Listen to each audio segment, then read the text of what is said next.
내 지갑 속엔 아직도 그녀의 사진이 있습니다. 사람들은 왜 그런 사진을 버리지 못하냐고 묻지만 그건 사랑이 아니라 살아온 시간을 버리지 못하는 거겠죠. 안녕하세요. 라디오 언니입니다. 오늘 사연은 내 지갑 속엔 아직도 그녀의 사진이 있다입니다. 한 남자의 지갑 속에 오래도록 남아있던 한 장의 사진. 그 속에 담긴 그리움과 후회, 그리고 지금 곁에 있는 사랑의 이야기입니다. 함께 들어주세요. 내 나이 62. 요즘 젊은 사람들은 사진 한 장에 마음을 담는다는 걸 잘 모를 거다. 휴대폰만 열면 얼굴이 수백 장씩 쏟아지니까. 하지만 우리 세대는 그랬다. 사진 한 장 찍으려면 동네 사진관에 가서 교복을 빳빳이 다리고 신발을 닦고 셔츠 깃을 세워야 했다. 그 사진이 마음에 들면 그걸 한참 들여다보다가 책갈피 속에 넣고 다녔다. 나한텐 지금도 그런 사진이 있다. 지갑 속 구겨진 필름 인화지. 거기엔 한 소녀가 웃고 있다. 이름은 수진이었다. 그때는 1979년 고등학교 2학년 봄이었다. 시골 읍내의 하나뿐인 고등학교. 운동장은 흘바닥이라 비만 오면 흙물이 질퍽했고 체육 시간마다 교련복 위에 흙먼지가 덕지덕지 붙었다. 학교 담벼락은 낮았고 점심시간이면 학생들이 몰래 그 담을 넘어 분식집으로 갔다. 삼양라면 100원, 김밥 한 줄 150원. 허름한 간판 밑에서 그녀를 처음 봤다. 친구들이 라면을 후루룩 먹을 때 수지는 김밥을 먹으며 창밖을 보고 있었다. 하얀 교복, 머리엔 흰 리본. 햇살이 그 리본 끝을 비추고 있었다. 라면 냄새와 튀김 냄새 사이로 스며드는 비누 향 같은 여자였다. 나는 그날 이후 일부러 분식집 앞을 자주 지나갔다. 수진이 있는 날이면 괜히 콜록거리며 발을 구르고 친구들이 놀리면 라면 국물 들어갔나 바라며 얼버무렸다. 어느 날 수진이 내 쪽으로 돌아보더니 웃었다. 그 웃음이 왜 그리 따뜻했는지 모르겠다. 그날 이후 나는 운동장 정리당번을 자청했다. 수진이 소속된 학급과 복도 쪽 청소구역이 겹쳤기 때문이다. 그녀가 걸레를 짜며 말했다. 지민 씨, 손 시렵죠? 괜찮아요. 남자는 원래 손이 거칠어요. 말은 그렇게 했지만 손끝이 얼얼했다. 그때부터였다. 하루에도 수십 번 머릿속에서 그녀의 웃음이 맴돌았다. 우리 세대의 연애는 조심스러웠다. 편지는 연애의 전부였다. 하얀 공책 한 장을 찢어 볼펜으로 눌러 쓴 글씨, 문장의 끝에는 늘 이 붙었다. 나는 오늘 점심때 웃는 거 봤어요. 이상하게 하루 종일 생각나요. 라는 편지를 써서 책상 서랍 속에 넣었다. 그런데 다음 날 내 자리에 누군가의 종이가 놓여 있었다. 저도요. 웃을 때마다 누가 보는 것 같아서 민망했어요. 글씨체가 동글동글했다. 그날 이후 우리는 몰래 편지를 주고받았다. 학교 뒷산에는 오래된 느티나무가 하나 있었다. 여름이면 매미 소리가 요란했고 겨울엔 바람이 나뭇가지 사이로 휘파람처럼 불었다. 나는 그 느티나무 밑에서 수진을 기다렸다. 손에는 편지 한 장, 주머니엔 단추 하나. 그 단추는 내 교복 상의에서 뜯은 거였다. 이유는 없다. 그냥 뭐라도 주고 싶었다. 그녀가 오면 이거 내 단추야. 행운의 단추. 라며 건넸다. 수지는 웃으며 이게 행운을 준다고요? 하고 손에 쥐었다. 그 작은 손의 온기가 아직도 남아있는 것 같다. 그때 우리 세상은 단순했다. 흑백 TV에는 젊은이의 양지가 나오고 라디오에선 조용필의 창밖에 여자가 흘렀다. 수지는 그 노래를 좋아했다. 이 노래 들으면 마음이 이상하게 울적해요. 그녀가 그렇게 말할 때마다 나는 대답 대신 웃었다. 그 시절엔 말보다 눈빛이 많았다. 1980년 봄이 지나 여름이 왔다. 교문 앞엔 전경차가 서 있었고 어른들은 어려운 말들을 속삭였다. 나는 잘 몰랐다. 그저 공장에 다니는 아버지가 술을 마시며 한숨을 쉬던 기억뿐이다. 수진의 아버지는 읍내 초등학교 교장이었다. 우리는 신분이 달랐다. 어느 날 교문 앞에서 수진이 조용히 말했다. 우리 아버지가 지민 씨랑 만나는 거 알고 계세요? 내 심장이 쿵 내려앉았다. 많이 혼나진 않았어요. 그런데 대학 붙으면 서울로 가야 한대요. 그 말은 예고장이었다. 그날 이후 우리의 편지는 더 잦아졌다. 하루에도 2번, 3번. 그녀는 편지에 이렇게 썼다. 서울 가면 지민 씨도 편지 써줄 거죠? 내가 먼저 써도 답장 꼭 해줘요. 약속. 그해 겨울 눈이 많이 내렸다. 학교 담벼락 위로 눈이 소복하게 쌓였고 종소리가 멀리서 울렸다. 수지는 마지막 편지를 내 손에 쥐어주며 말했다. 지민 씨, 혹시 우리 나중에 길에서 만나면 모른 척 하지 말아요. 그럴 리가요. 나는 그 말이 왜 그렇게 슬펐는지 모른다. 그녀가 떠나던 날 버스 창문에 김이 서려 얼굴이 잘 보이지 않았다. 그녀가 손을 흔들었고 나는 뛰었다. 버스가 모퉁이를 돌 때까지 뛰었다. 그날 이후 그녀는 서울에 있었고 나는 고향에 남았다. 졸업식 날 반 친구들은 서로 교복 단추를 떼어주며 웃었다. 나는 마지막 단추가 이미 없었다. 수진에게 줬던 단추였다. 교문 앞에서 사진사가 있었다. 친구들이 단체로 사진을 찍으며 장난을 쳤다. 나는 그 틈에서 사진관 아저씨에게 말했다. 저 혼자 찍을게요. 그리고 교복 단정히 여미고 카메라를 바라봤다. 사진 속 나는 어색하게 웃고 있었다. 한 달 뒤 사진관에서 사진을 찾아 들고 나왔을 때 나는 가방에서 꺼내 작게 자른 한 장을 지갑에 넣었다. 그 사진은 내 얼굴이 아니라 내 옆에 서 있던 수진의 얼굴이었다. 우연히 찍힌 그녀의 옆모습. 햇빛에 반짝이는 머리카락. 그것이 내 인생의 한 조각으로 남았다. 세월이 흘렀다. 1984년 나는 공장에 들어갔다. 하루 12시간씩 철판 냄새를 맡으며 살았다. 퇴근길 버스 안에서 문득 창밖을 보면 저 멀리 서울 방향의 표지판이 눈에 들어왔다. 서울 320km. 그 표지판을 볼 때마다 나는 지갑 속 사진을 만졌다. 거기엔 여전히 20살의 수진이 웃고 있었다. 나는 결혼을 했다. 소개로 만난 여자는 성실하고 조용했다. 장마철이면 고무장화를 신고 마당을 쓸고 겨울이면 손끝이 트면서도 김장을 담갔다. 사랑은 조용했고 불꽃 대신 잿빛처럼 따뜻했다. 결혼 3년 차 어느 날 아내가 내 지갑을 정리하다 사진을 발견했다. 이 여자 누구야? 목소리는 화가 아니라 호기심이었다.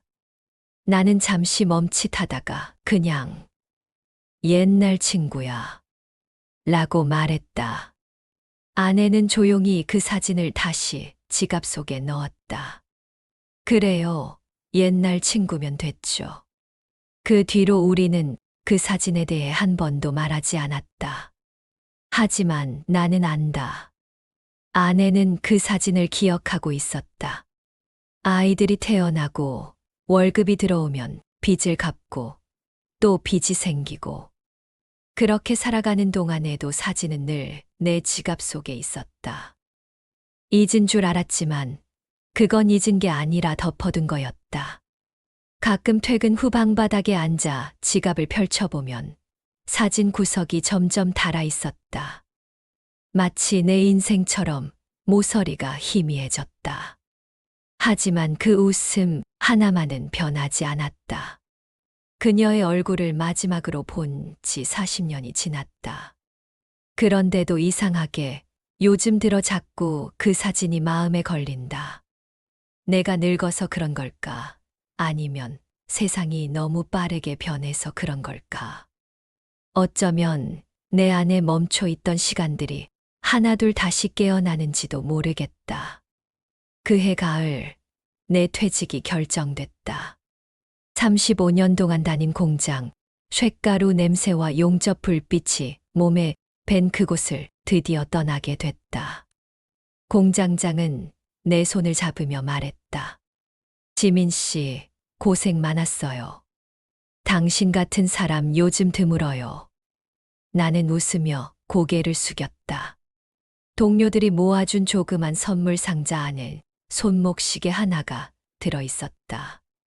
숫자판이 커서 노안인 내 눈에도 잘 보였다. 그런데 이상하게 그 시계가 주는 무게감이 가볍지 않았다. 내가 시간과 쌓아온 세월이 거기에 고스란히 담긴 듯 했다. 퇴직식이 끝나고 집으로 돌아오던 버스 안, 창밖은 붉은 낙엽으로 덮여 있었다. 사람들은 졸거나 휴대폰을 만지작거렸지만 나는 멍하니 바깥만 바라봤다. 그때 문득 떠오른 건 수진의 마지막 편지였다. 지민 씨, 나중에 길에서 만나면 모른 척 하지 말아요. 그 문장 끝에 마침표가 이상하게 생생했다. 그날 버스 안에서 나는 처음으로 지갑을 꺼내 그 사진을 오래 들여다봤다. 사진 속 수진은 여전히 그때 그 미소를 짓고 있었다. 그러나 내 얼굴은 이제 주름이 자글자글했다. 그 간극이 어쩐지 마음을 아프게 했다. 퇴직 후 며칠 동안은 아내가 차려주는 밥상이 부담스러웠다. 아내는 김치찌개에 돼지고기를 듬뿍 넣으며 말했다. 이젠 푹 쉬어요. 당신 평생 일했잖아요. 나는 그저 응 하고 대답했다. 손끝으로 젓가락을 돌리다가 무심코 지갑을 꺼냈다.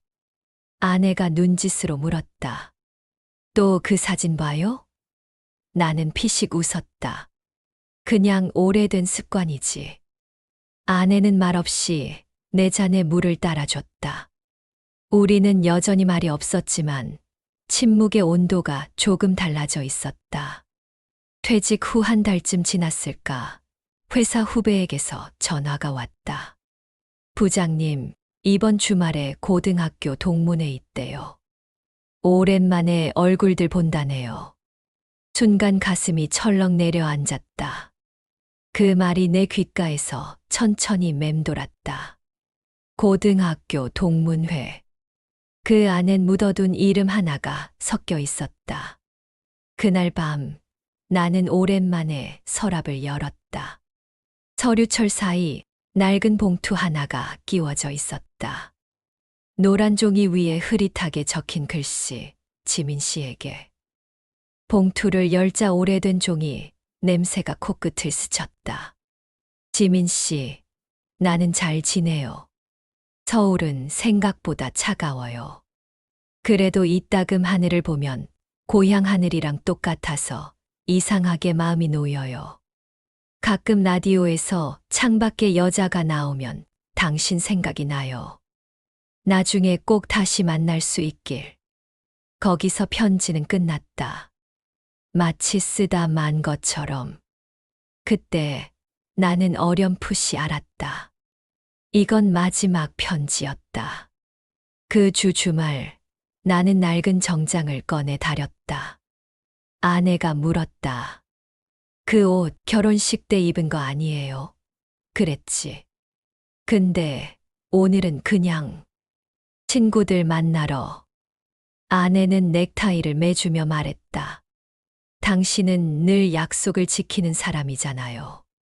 그 사진 속 여자한테도 이제는 약속을 지켜야 할 때가 온 것 같네요. 나는 놀라서 고개를 들었다. 아내의 눈빛은 차분했다. 오래전부터 알고 있었다는 눈빛이었다. 동문회 장소는 읍내에 새로 생긴 한정식집이었다. 간판엔 옛 친구들이라는 이름이 붙어 있었다. 이상하게 그 이름이 마음을 울렸다. 문을 열자 오랜만에 만난 얼굴들이 반갑게 손을 흔들었다. 야, 지민이. 진짜 오랜만이다. 머리 희끗해진 거 봐라. 웃음소리. 소주 냄새, 낯선 향수 냄새가 뒤섞였다. 그 속에서 나는 어색하게 웃었다. 사람들의 얼굴을 하나하나 살피며 찾았다. 혹시라도 그 얼굴이 보일까. 하지만 그녀는 없었다. 술잔이 몇 번 돌고 웃음소리가 점점 커질 무렵 친구 하나가 내 어깨를 툭 쳤다. 야, 수진이 얘기 들었냐? 순간 귀가 멎었다. 그 친구 말이야. 남편 일찍 보내고 혼자 산대. 그 말이 가볍게 던져졌지만 내 안에서는 폭탄처럼 터졌다. 혼자 산대. 두 단어가 가슴을 찔렀다. 그날 밤 집으로 돌아오는 버스 안, 나는 창밖을 보며 아무 말도 할 수 없었다. 서울에서 그 먼 도시에서 그녀가 혼자 살아가고 있었다니. 문득 떠올랐다. 길에서 만나면 모른 척하지 말아요. 그 말이 이토록 아프게 들린 적이 없었다. 집에 도착하니 아내가 잠들어 있었다. 방 안엔 희미한 전등불이 켜져 있었다. 나는 식탁에 앉아 가만히 지갑을 꺼냈다. 사진을 꺼내 손바닥 위에 올려놓았다. 빛이 바랜 사진 속 그녀는 여전히 웃고 있었다. 그 웃음이 나를 탓하는 것 같았다. 당신은 잘 살았나요? 사진이 그렇게 묻는 것 같았다. 나는 조용히 고개를 떨궜다. 다음 날 아침 신문을 펴는데 아내가 말했다. 오늘따라 얼굴이 좀 달라 보이네요. 그냥 좀 생각이 많아서요.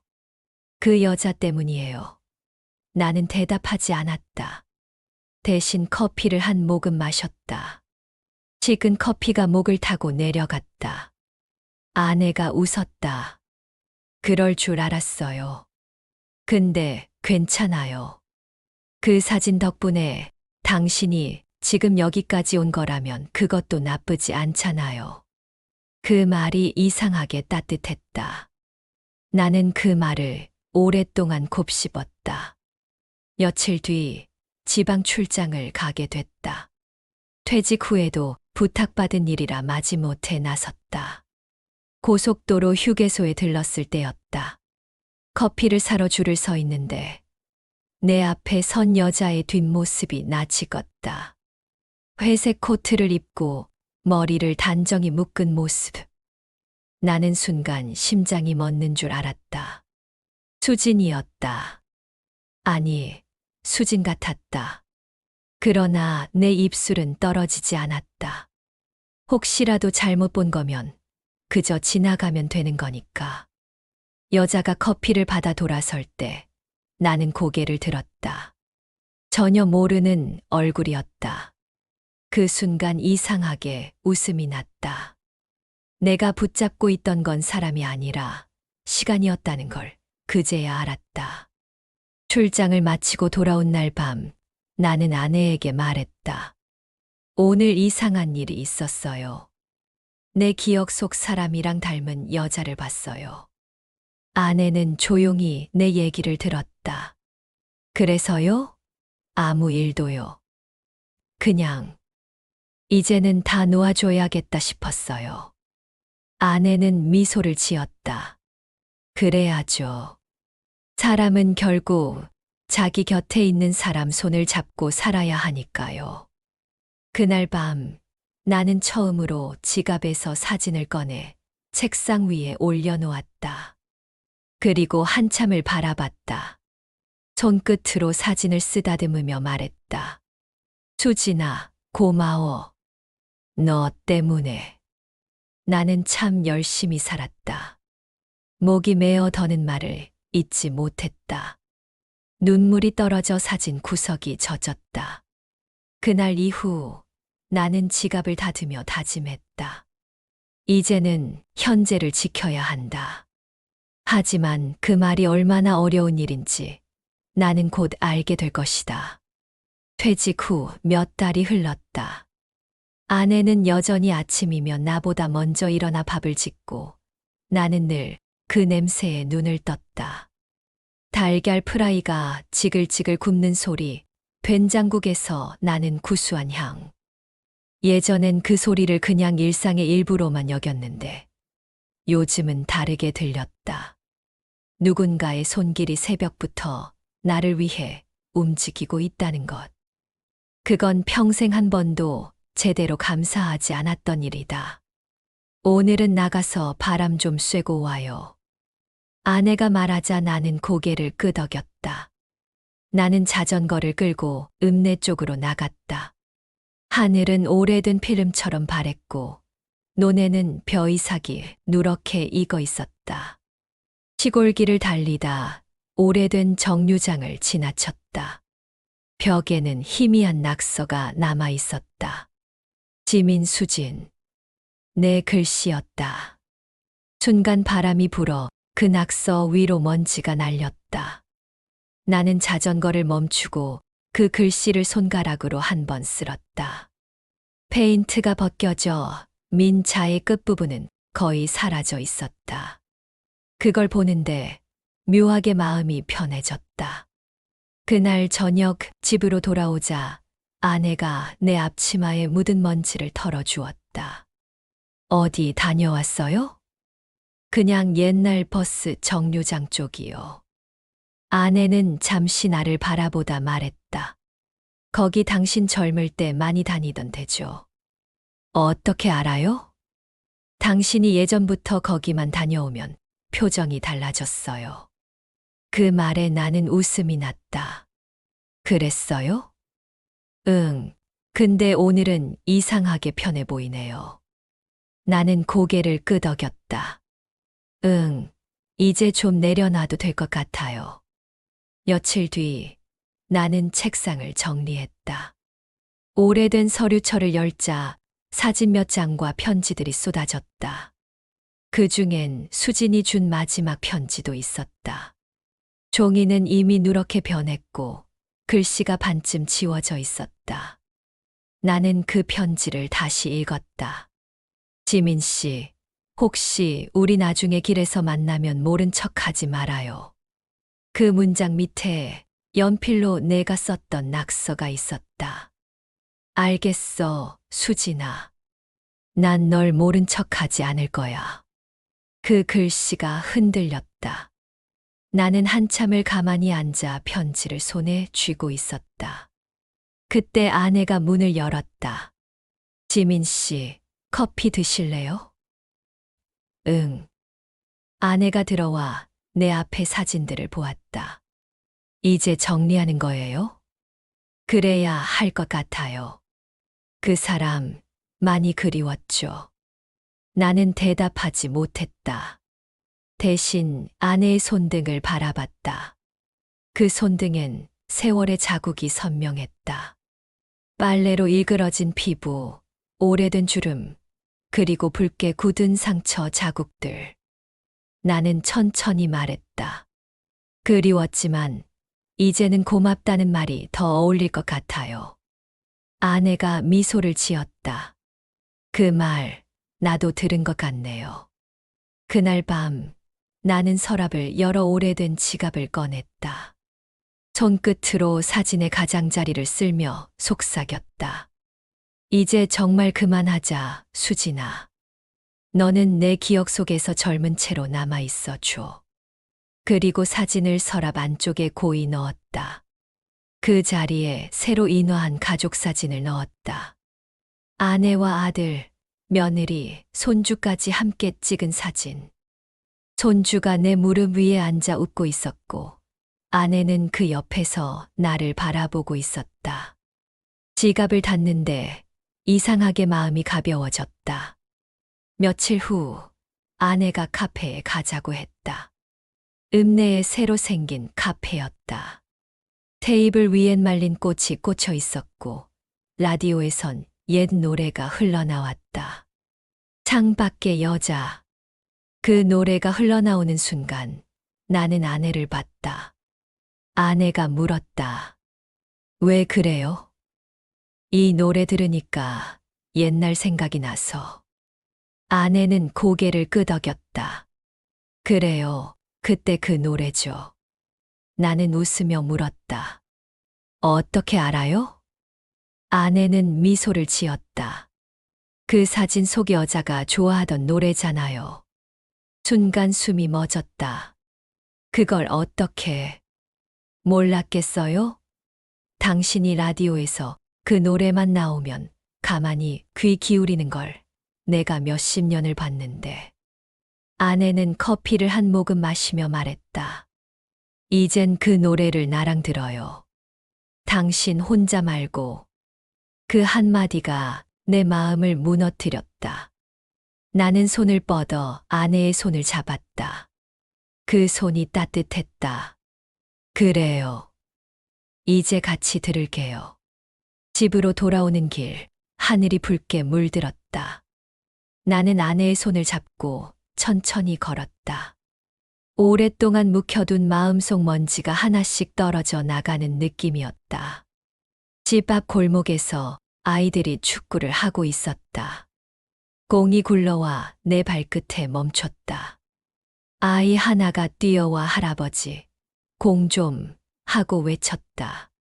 나는 웃으며 공을 차줬다. 공이 멀리 날아갔고 아이의 웃음소리가 바람에 섞였다. 그 웃음 속에서 이상하게 수진의 웃음이 겹쳐 보였다. 하지만 이번엔 슬프지 않았다. 그냥 고맙다는 마음뿐이었다. 그날 밤 잠들기 전 아내가 물었다. 그 사진 진짜로 버렸어요? 응. 대신 다른 사진 넣었어. 어떤 사진요? 우리 가족 사진. 당신이랑 손주랑 다 같이 나온 거. 아내가 작게 웃었다. 그럼 됐네요. 그 사람도 이젠 마음 놓았을 거예요. 나는 대답 대신 아내의 어깨를 감쌌다. 그 순간 세상이 아주 천천히 조용해지는 느낌이었다. 그날 새벽 나는 잠에서 깼다. 창밖엔 비가 내리고 있었다. 빗방울이 처마를 타고 떨어지는 소리가 유난히 부드러웠다. 나는 책상 위로 가서 서랍을 열었다. 그 안에는 여전히 그 흑백 사진이 있었다. 하지만 이번엔 사진을 다시 닫지 않았다. 대신 작은 액자에 넣어 거실 한켠, 오래된 라디오 옆에 세워두었다. 청춘의 시간. 그렇게 써진 스티커를 붙였다. 그건 미련이 아니라 나의 기록이었다. 다음 날 손주가 물었다. 할아버지, 이건 누구예요? 나는 잠시 웃었다. 할아버지 젊을 때 친구야. 웃는 게 참 예쁘지? 손주는 고개를 끄덕였다. 할머니랑 좀 닮았어요. 나는 그 말에 웃음이 터졌다. 그래, 아마 그래서 내가 내 할머니를 좋아했나 보다. 아내가 부엌에서 들었는지 멀리서 웃는 소리가 들렸다. 그 웃음은 아주 오래전 수진의 웃음과 닮았지만 훨씬 더 따뜻했다. 오늘 사연 어떻게 들으셨나요? 지갑 속 한 장의 사진처럼 누구나 마음속 어딘가에 오래된 기억이 한 장쯤은 있을 겁니다. 그건 버린다고 사라지는 게 아니라 지금의 나를 만든 조각이겠죠. 하지만 그 조각을 품은 채 오늘 내 곁에 있는 사람의 손을 잡는 것. 그게 진짜 어른의 사랑 아닐까요? 여러분이라면 어떠셨을까요? 지갑 속의 사진 아직 간직하고 계신가요? 아니면 이미 마음속으로 다 덮으셨나요? 오늘 이야기가 마음 한켠을 따뜻하게 데워주었다면 좋아요와 구독으로 라디오 언니에게 마음을 전해주세요. 다음 이야기에서도 누군가의 지난 시간과 지금의 온도를 조용히 그리고 진심으로 들어드릴게요. 감사합니다.